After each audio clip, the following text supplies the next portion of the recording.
নাম কলির দেবতা। মা দুর্গা এসেছেন, ছেলে মেয়েরাও এসেছে। মহাদেবও সন্ধি পুজোতে আসবেন। এবার কিন্তু মা দুর্গা বাপের বাড়ি আসার আগে মহাদেব এবং ছেলেমেয়েরা এমনকি নন্দী ভৃঙ্গি পর্যন্ত বেঁকে বসেছিল যে তারা আসবে না। মা দুর্গা কোনো রকমে তাদের রাজি করিয়ে নিয়ে এসেছেন। সবাই এসেছে, এসে শুনছেন লক্ষ্মী পুজোর নবমী পুজোর দিন ফিল্ম স্টার শাহরুখ খান আসছে। তবে তিনি একটু চিন্তায় পড়েছেন, মহাদেব আসলে পরে ব্যাপারটি কি চোখে দেখবেন কে জানে। আসছেবার হয়তো আসার আগে তাকে আর এসব নিয়ে অনেক কথা শুনতে হবে। ব্যাপারটা কাল্পনিক, কিন্তু নাম কলির দেবতা। এখানে তবে মা দুর্গার একটা ব্যাপারে একটু ভালো লাগছে যে আর কিছু হলেও মহাদেব কিন্তু দুর্গাকে এইখানকার বাপের বাড়ির নিন্দে কখনোই বাপের বাড়িতে বসে করবেন না। সবাই মিলে চলুন আমরা কল্পনা করি যে আসছে বছর মা দুর্গা ছেলে মেয়ে মহাদেবকে নিয়ে কৈলাসে তার ড্রয়িং রুমে বসেছেন আলাপ আলোচনার জন্য। মা দুর্গার তো মনে আনন্দের শেষ নেই। গণেশ চিরকালের বায়নাদার। গণেশ বলে বসলো, বাবা এবার আমরা এয়ার ইন্ডিয়ার ফ্লাইটে যাব, ওই ফ্লাইটে বেশ ডেলিশিয়াস খাবার দেয়। কার্তিক বলল, তোর না শুধু খাবার চিন্তা, ওই খেয়ে খেয়েই তোর ভুঁড়ির এই হাল, সেজন্যই তো মামা বাড়ির মেয়েগুলো তোকে নিয়ে কি হাসাহাসি না করে। গণেশ বলল, ভারী তো বয়ে গেছে আমার ওদের কেয়ার করতে। ওরা আমার যত অপছন্দ করে ততই আমার মঙ্গল। কার্তিক বলল, আমি তো কন্টিনেন্টাল ছাড়া কিছুই খাবো না। গণেশ ফোঁস করে উঠল, ওই ডায়েটিং করে করেই ফিগারটা বেশ মেনটেন করেছিস। আমি তো তোর মতো ফিগার কনসিয়াস নই। মামা বাড়ির মেয়েগুলো তোকে বয়ফ্রেন্ড বানাবার জন্য হাফ তেজ করে বসে আছে। ওই হাফ প্যান্ট পরা চুলে বয়কাট মেয়েগুলো একটারও ফাঁদে যদি পা দিয়েছিস তবে তোকে আর কৈলাসে ফিরে আসতে হবে না। ওদের হাতে ইশারায় ঘোরাফেরা করতে হবে মর্তে, আর তখন বুঝবি আমার পুরীর কি দাম। সরস্বতী চুপচাপ। তিনি মর্তবাসীর লেখাপড়ার ব্যাপারে বিশেষ চিন্তিত, কেননা অনেক শিক্ষা প্রতিষ্ঠানগুলো বিদ্যাদানের নামে আজকাল ব্যবসা করছে, তাই তিনি ওদের ওপর ভরসা করতে পারছেন না। আর লক্ষ্মীও খুব সুখে নেই। মর্তবাসীর চাহিদা পূরণ করতে গিয়ে তার ভাড়া শূন্য হতে চলেছে। তবে তিনি সেটা মুখে প্রকাশ করলেন না। মহাদেবকে লক্ষ্মী বললেন, বাবা সিঙ্গাপুর এয়ারলাইন্সে চলো। সিঙ্গাপুর এয়ারলাইন্সে সিঙ্গাপুরে 4 ঘন্টা হল্ট আছে। সিঙ্গাপুরের এয়ারপোর্ট দেখলে মনে হয় ওটা যেন একটা ছোটখাটো শহর। 4 ঘন্টা ঘুরতে ভালোই লাগবে, আর তাছাড়া মামা বাড়িকে একটু রেলাও দেখানো যাবে। মহাদেব বললেন, সেসব হবে না, লাস্ট মোমেন্টে টিকিট কাটা হচ্ছে, টিকিটের দাম অনেক। কিন্তু ছেলেমেয়েরা বলতে লাগলো, বাবা বলোই না কোন এয়ারলাইন্সে যাবে। মহাদেব বিরাট একটা দীর্ঘ নিঃশ্বাস করে ফেললেন, আমি তো কবে থেকে সিঙ্গাপুর এয়ারলাইন্সে প্যাকেজ ট্যুরে সিঙ্গাপুর হংকং ব্যাংকক হয়ে সিঙ্গাপুর হয়ে দুর্গার বাপের বাড়ি পৌঁছবো ভাবছি। কিন্তু আমার যা কপাল, শ্বশুর বাড়ি থেকে যদি এতটুকু সাহায্য পাই। আচ্ছা দুর্গা, তোমার বাপের বাড়ির লোকেরা কি এতই গরিব যে মেয়ে জামাই নাতি নাতিদের আনতে টাকা পাঠাতে পারে না? আমি কি ঘর জামাই? ঘর জামাই হলে না হয় বুঝতাম আমার পিছনে নিত্যদিনের খরচ। বছরে তো একবারই মোটে যায়, এই সামান্য খরচাটুকুও জামাইয়ের জন্য করবে না? বিয়ের সময় তোমাকে তো আমি এক বস্তে বিয়ে করেছি। দুর্গা ফোঁস করে উঠলেন, শোনো, এটা আধুনিক যুগ। আধুনিক যুগে মেয়ে জামাইকে আনতে কেউ টাকা পাঠায় না। মহাদেব বললেন, ছাড়ো তোমার আধুনিক যুগ। তোমার বাপের বাড়ির লোকেরা নিজেদের বেলায় আধুনিক আর আমাদের বেলায় চরম শেখেলে। তুমি নিজেই চিন্তা করে দেখো, তোমরা যখন যাও তোমাদের নিয়ে যায় ট্রাকে করে, আর নিজেরা তো দিব্যি মার্সিডিজ গাড়িতে ফ্যামিলি নিয়ে ঘুরে বেড়াচ্ছে। আর আমি যখন সন্ধি পুজোয় যাই তখন আমাকে কিসে নিয়ে যায় জানো? রিক্সায়। বন্ধু বান্ধবদের কাছে বলতেও আমার লজ্জা হয়। কেন আমাকে নিতে ইনোভা বা হন্ডা গাড়ি পাঠাতে পারে না? তুমি তো তোমার বাপের বাড়ি কোনো দোষই দেখো না। আর সন্ধি পুজোর সময় সেই আদিকাল থেকে চলছে এক নিয়ম, দশকর্মা দোকান থেকে ধেনু মদ নিয়ে এসে মাইক বাজিয়ে মন্ত্র করে চলেছে। ওম নমঃ শিবায় নমঃ মন্ত্রে আমার কান পচিয়ে দিচ্ছে, আর নিজেরা বিলিতি মদ স্কচ হুইস্কি নিয়ে বসছে। আর সন্ধি পুজোর ডিনারে সেই আদিকালের নিয়ম লুচি আর হালুয়া। কেন তোমার বাপের বাড়ির দেশে তো আজকাল ডমিনোস পিজা হাট ও পিজা হাটে ছেয়ে গেছে। লুচি হালুয়ার বদলে পিজা খাওয়াতে পারে না? স্বাদেরও তো পরিবর্তন হয়। আসলে হাড় টিপতে সস্তায় সারতে চায়। আর পুজো হয়ে গেলে আমাদের তোরা গঙ্গার জলে ভাসিয়ে দেয়।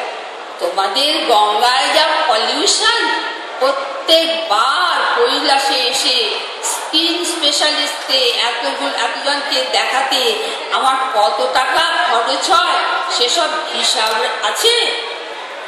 মা দুর্গা, তুমি তো শুধু আমার বাপের বাড়ির দোষই দেখো। জানো আমার বাপের বাড়ির মা ঠাকুমাদের তোমার প্রতি কি ভক্তি, দেখলে আমার চোখ জুড়িয়ে যায়। সন্ধি পুজোর দিন তোমার পুজো না হওয়া পর্যন্ত ওরা জল স্পর্শ করে না।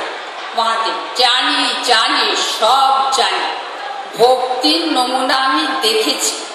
প্রতিবারই ভাবি গিয়ে দেখবো সুন্দরী মেয়েগুলো ম্যাচিং করা শাড়ি ব্লাউজ ও জাম গয়না পরে খুব সেজে গুজে স্থলপদ্ম হাতে আমাকে রিসিভ করার জন্য দাঁড়িয়ে আছে। কিন্তু আমি কি দেখি সেটা তো তোমার অজানা নেই। কতগুলি ঘাটের মরা বুড়ি চেয়ারে বসে ঢুলছে, দেখলে আমার গা জ্বলে যায়। দুর্গা বললেন, তুমি অত রাতে যাও, বুড়ো মানুষ, ওদের ঘুম পায় না তাই ঢোলে।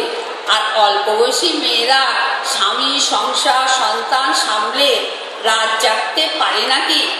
মহাদেব, সন্ধ্যা রাতেও দেখেছি ওই মেয়েগুলো 108টা প্রদীপ জ্বালিয়ে কোনো রকমে তেজ ছুট। এই তো গতবার দেখলাম সন্ধ্যা রাতে গিয়েও অল্প বয়সী মেয়েরা খুব সেজে গুজে এসেছে প্যান্ডেলে। প্যান্ডেল তো ভিড়ে ঠাসা ওই মেয়েগুলো। ভাবলাম ওদেরও তো বেশ ভক্তি জেগেছে, তা ভালোই, বেটার লেট দ্যান নেভার। কিন্তু পরক্ষণেই দেখলাম অল্প বয়সীরা ছুটছে। ভাবলাম আবার একটু ঈর্ষান্বিত হলাম, ওরা অন্য দেবদেবীর ভক্ত হয়ে পড়ল না তো? কানে এলো, আরে শাহরুখ খান এসেছে রে, নাচবি চল। ভাবলাম শাহরুখ খান সে আবার কোন দেবতা, নাম শুনিনি তো। পরক্ষণেই মনে হলো, ও সেই শাহরুখ, মর্তের ফিল্ম স্টার, নাচনে কুদনেওয়ালা। খুবই ধাক্কা খেলাম মনে। মনকে সান্ত্বনা দিলাম, আমার পরনে বাঘছাল, মাথায় জটা। অল্প বয়সীদের হয়তো এটা পছন্দ নয়, তাই জিন্স পরা শাহরুখ খানের ভক্ত হয়ে পড়েছে ওরা। কালে কালে হয়তো ওদের মন পাওয়ার জন্য আমাকেও জিজ্ঞেস করতে হবে আর হেয়ার স্টাইল পাল্টাতে হবে। কিন্তু এবার আমার অবাক হওয়ার পালা। দেখলাম বুড়িগুলো কম যায় না, বুড়িগুলো বলে চলেছে, দাঁড়া দাঁড়া, সন্ধ্যার আরতিটা হতে দে, আমরাও নাচব। বলে কি বুড়িগুলো, ওরা নাচবে? ঘাড়ে কোমরে ওদের স্পন্ডিলাইটিস, স্পন্ডিলাইটিস নিয়ে ওরা নাচবে? কি শখ রে বাবা। এক বুড়ি আরেক বুড়িকে বলছে, আমার ব্যাগে ভলিনি আছে, চল আমরা ঘাড়ে কোমরে ভলিনি লাগিয়ে নাচবো, চল। আমরা আজ আছি কাল নেই, মনোবাসনা পূর্ণ না করে মরলে আবার শাহরুখ খানের সঙ্গে নাচার জন্যই হয়তো জন্মাতে হবে, তাই আমরা নাচবই নাচব। আমার তো বুড়িতে কাণ্ড কারখানা দেখে চক্ষু চলক গাছ। দূর থেকে দেখলাম ওই ঘাটের মরা বুড়িগুলো, যে বুড়িগুলো চামড়া একেবারে ঝুলে গেছে, ওরা চেয়ারে বসে হাত নাড়িয়ে নাড়িয়ে কি যেন বলছে। আমি আর ওই শুভ সামলাতে পারলুম না, আরই পাতলাম। যা শুনলাম সেটা জানতে পারলে দুর্গা তোমারও ব্লাড প্রেশার চলে যাবে। শোনো মন দিয়ে, তোমার শোনা বিশেষ দরকার। বুড়িগুলো বলছে, আজ শাহরুখে জোয়ার এসেছে মোদের মনে প্রাণে, মুগ্ধ হয়ে শাহরুখ পানে চেয়ে রয়েছে তো নয়নে।